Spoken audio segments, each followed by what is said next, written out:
کسی نے عرض کی حضرت اگر آپ بلی رکھ لیں تو اچھا ہے.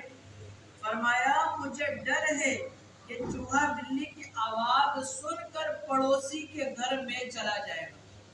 اسی طرح میں اس کے لیے وہ بات پسند کرنے والا ہو جاؤں گا جسے میں خود اپنے لیے پسند نہیں کرتا. آج ذرا دیکھیں ہم اگر دیوار میں کیل بھی ٹھوکتے ہیں کہ ساتھ والے کی دیوار پر نقصان پہنچ رہا ہوتا ہے، ہم کہتے ہیں پہنچنے تو بھائی اپنی دیکھنی چاہیے، دوسرے کو چھوڑو. ہم یہ دیکھتے ہیں.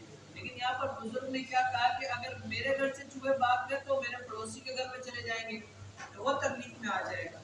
اور منقول ہے فقیر پڑوسی یعنی جو غریب ہو، قیامت کے دن مالدار پڑوسی کا دامن پکڑ کر کہے گا اے میرے رب اس سے پوچھ جس نے مجھے اپنے حسن سلوک سے کیوں محروم کیا، مجھ پر اپنا دروازہ بند کیوں کیا. اور ایک شخص نے عرض کی یا رسول اللہ صلی اللہ علیہ وسلم فلانی عورت کے متعلق ذکر کیا جاتا ہے کہ نماز روزہ اور صدقہ کثرت سے کرتی ہے، مگر یہ بات نہیں ہے کہ وہ اپنے پڑوسیوں کو زبان سے تکلیف پہنچاتی ہے. فرمایا وہ جہنم میں ہے. عرض کی کہ یا رسول اللہ فلانی عورت کی نسبت ذکر کیا جاتا ہے کہ اس کے نفل روزوں کا صدقہ اور نمازوں میں کمی ہے، اور وہ پنیر کے ٹکڑے صدقہ کرتی ہے، اپنی زبان سے پڑوسیوں کو ایذا نہیں دیتی. فرمایا وہ جنت میں ہے.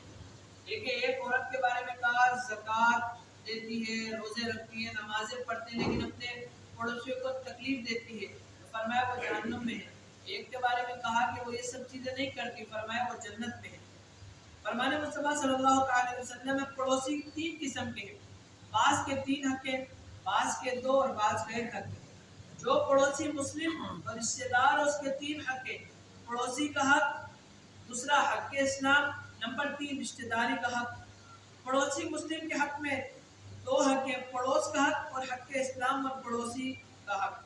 پڑوسی کافر کا صرف 1 حق ہے، پڑوسی کا حق ادا کرنا.